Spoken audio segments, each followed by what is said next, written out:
Orlando Pirates took on Marumo Gallants, and the mighty Amakosi took on the most dangerous club in Africa at the moment, which is Imamelodi Sundowns Amasandawana. What do you know? We have Orlando Pirates winning comfortably against Marumo Gallants, and we have the mighty Amakosi, surprisingly, and they actually played well also through to the final, which a controversial goal, which we are going to talk about later on in the video. Welcome back, guys, to the channel. Welcome back to another exciting video. There's a lot to talk about, but before to do that, you know what it is, guys. Please don't forget to like, subscribe, and don't forget to share the video. It helps us to, or the algorithm, to share it to more people that actually enjoy the content. So today, without wasting any more time, there's a lot of things to talk about. There's the coach's comments. There's Mikel Cardoso with the phone. We have Nabi hugging our USD Kaiser Junior. We saw them down. Was very happy. So I'm quite happy myself. I'm a Kaiser Chiefs fan without fear or favor. And what I saw on the pitch was very good. But I want us to start from the very top. How we got to the finals, because the last four were Marumo Gallants against Orlando Pirates. Then there was Kaizer Chiefs versus Mamelodi Sundowns, which was a tough game. So there was a lot of possibilities, but I think no one would have expected, apart from the Pirates game, to be a Soweto derby, But got I was surprised why it was played on a Sunday, but now I commend it because on Saturday we were quite bored. But it played well, and we waited and waited, and eventually it came. So coming to the Pirates game, obviously they're coming off a high from their semi-final or the quarter-final win against the MC Alger. So they're high in confidence. A couple of changes, not much, just from Fukeng, who obviously got to rest, and also we saw Umelisu Buthelezi being given a chance as well. So that game, to be fair and honest, it was expected. It's just about the scoreline and how they were going to win. Not much for me, Marum. I'm quite disappointed. For them to give them, it is the semi-final. We need, I don't know, some intrigue, because Marumo Gallants could have scored with an awkward goal and Pirates coming back. It would have given us a lot of exciting things to talk about. So it was almost like a curtain raiser. But look, Pirates are a very strong team. They're chasing history at the moment with the announcement of Jose Rivera leaving the club. So I guess the players really want to leave or give the coach a gift before he leaves. So there's so much motivation and confidence. And credit to Kabelo Dlamini getting a chance there to play that number 10 role. I think he applied himself well. Twana Sekas, by the way, David Swan. So for him, I think he needed this game because he's been coming off the bench a lot of times. So he used this game well to market himself as well. And remember, some of these players are playing for their contracts. So it was a good game of football for Orlando Pirates, to be honest. They played like a big team. They played like they want to go to the final, and deservedly they, deserve to go to the final to win this game. I'm quite surprised, though, to be fair to the technical team, about Evidence Mahopa. I don't know how much we can talk about it or for how long, because maybe it's me or other people are saying it that maybe the coach is seeing that we don't see, in a sense where Mabasa is a better fit because it gives the club or the players much more options and mobility as more of Evidence as a defensive striker, let alone when he gets the chances, when he's supposed to cook for himself or take the opportunities and do something for himself, where maybe it could be you pressed and you got a chance and opportunity. Individually, he doesn't strike me as a striker that's going to improve at any point.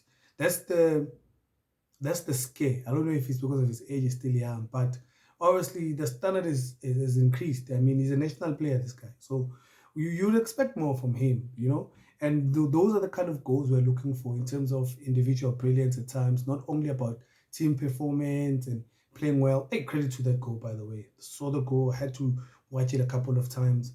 Man, Pirates look very deadly, especially when they have Masangwani on song and you have Nkota, the young boy. And you know that front three, man, it's really looking polished. if I would say. So for me, congratulations to you parents once again. They've proved to us they've been in six finals in the last 3 years. That's big. It's massive, you know. And when you talk about domestic competition are concerned, the only thing that has been eluding them is just the league. But they've applied themselves very well. So that game wasn't much. There wasn't much nuggets, but it was a game that you would watch and you would criticize and analyze in every way possible. But in my Imarumo, to be honest, they've had enough time to analyze the Pirates, man. Pirates was playing a quarterfinal. I'm sure they could have maybe predicted what kind of lineup, the setup, or about the years, because there was not much here from the defense as well. With Umanko coming in, Umbokazi, no Nosbisi, because they have injuries, so they don't have much options, and they wouldn't mind to change as much because the team has reached a certain, or they've come to, there's a bit of chemistry that they've been building up. So I was expecting Collins to give us a fight, Paris to actually work for it, but it looked like it's going to be a walk in the park, and it was an obvious pick. If you were betting, your money was safe there. So not much to talk about there. Moving to the later game against Kaiser Chiefs versus Mamelodi Sundowns. Look, guys, I think that's the game for the weekend to talk about at most. I'm not undermining the game against the Paris Gallants, but that game gave us a lot. Congratulations to Nabi and his technical team. I'd like to first and foremost say that congrats to the players, to the fans, to us who have been waiting for this moment.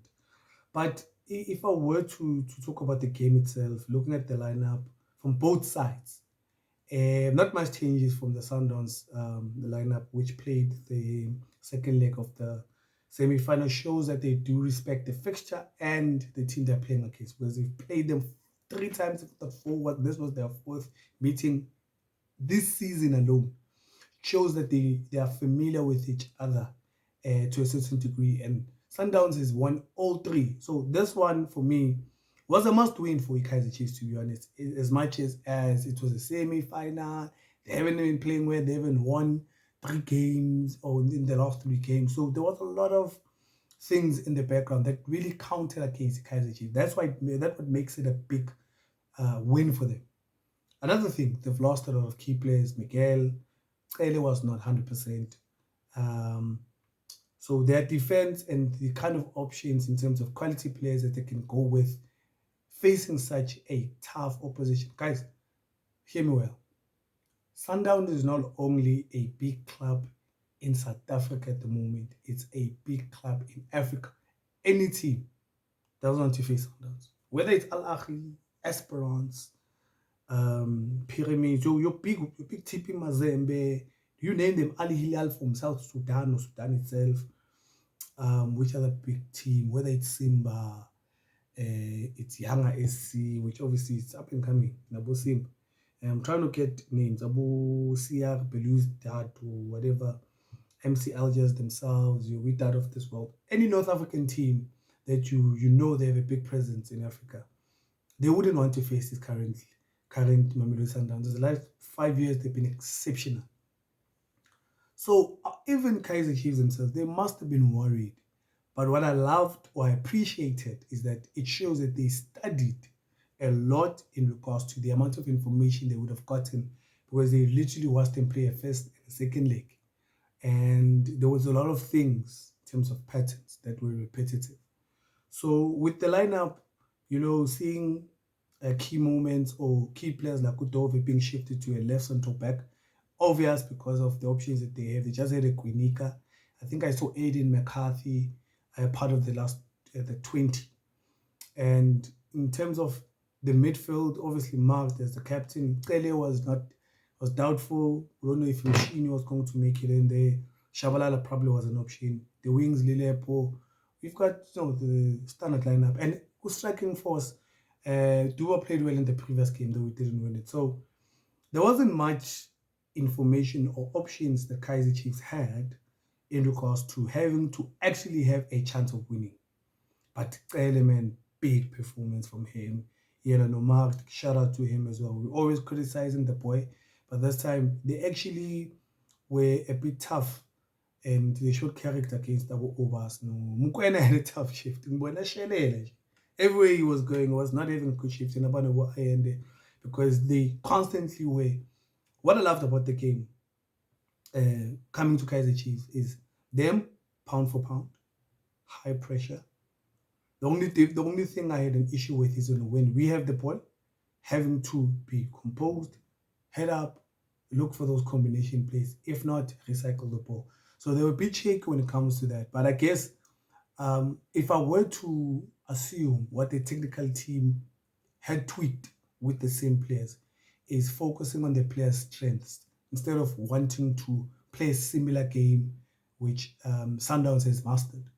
So you have Ukros Bradley on the left channel or the left back position, not holding the ball as much, having Amal 1-2 touches at important moments, coming out of those pressing traps, if you will, from Sundowns, because they've mastered it and they've made a couple of mistakes by just being too too relaxed when you have to take the ball out of those dangerous moments. So even Msimang was solid, man. Solomons, he was the one who's overlapping most of the time. So you've kind of, I figured that they used, sorry guys, they've used most of the time, they focus on the player's strength and what they can do, as opposed to trying to squeeze as much as you can and having players do something they are not comfortable in doing most of the time. So that gives you an adjustment where Abu Duba, Serino have a role, Lilepo probably shifts from side to side, Modi, they'll work it out in terms of how they can get the goals. I was quite skeptic though, not knowing where the goals are going to come from. But football as it is, it's an interesting game and it will show you much, or you'll prove you wrong sometimes when you don't even expect things to happen. Yes, for me, people can say all day long, we can say it was an offside and this and the third. All I can say is a lot of decisions have been official. A lot of decisions have been controversial with not having VAR. Referees have been criticized week in and week out. So it's a Monday today. We have extra time and they're going to talk about it on Soccer Zone as well. So that's fine. But if you were to be honest, Kaiser Chiefs deserve this game. I don't think Sundowns applied themselves the best way they could. Dabo Ribeiro looked off, Renas, Shalulile. I mean, the tactics bringing in Saleh second half. There was just a lot of things that I was not really pleased with. Not enough chances as well. Clear cut that you can actually say. You can even count the amount of chances the Kaiser Chiefs versus Sundowns had. So Kaiser Chiefs may have had the better chances. And if you've watched the last 3 games between Sundowns and Chiefs, it's been close. That's why I've been saying, if you watched my previous videos, that look, at times, even when you can look at the score and forget the performance, where it wasn't really that bad. Just as the score suggests that there was a lot of work that still needed to be done. So, Chiefs through to the final. Final is going to be on the 10th of May. Moses Mapida, I might be there, not too sure. But before then, 3rd of May, the easiest way to be playing. So they will already be familiar with each other. It's very interesting. It's a big, big, big fixture. Slogan, the last dance versus the last chance. That's all I have for you guys for this week in regards to this video. Obviously, this weekend, Pirates and Sundowns are going back, playing the first leg of the semi-finals. We're going to cover that. I have to look at the calendar, see if Chiefs is playing this Saturday as well, if there's any DSTV Premiership matches. But if then, well, I'll see you guys then. Please don't forget, like I said, if you happen to come across this video, please hit a like, please subscribe. Gonna have more fun, gonna have more analysis. But for today, that's all I have. Thank you. Shop.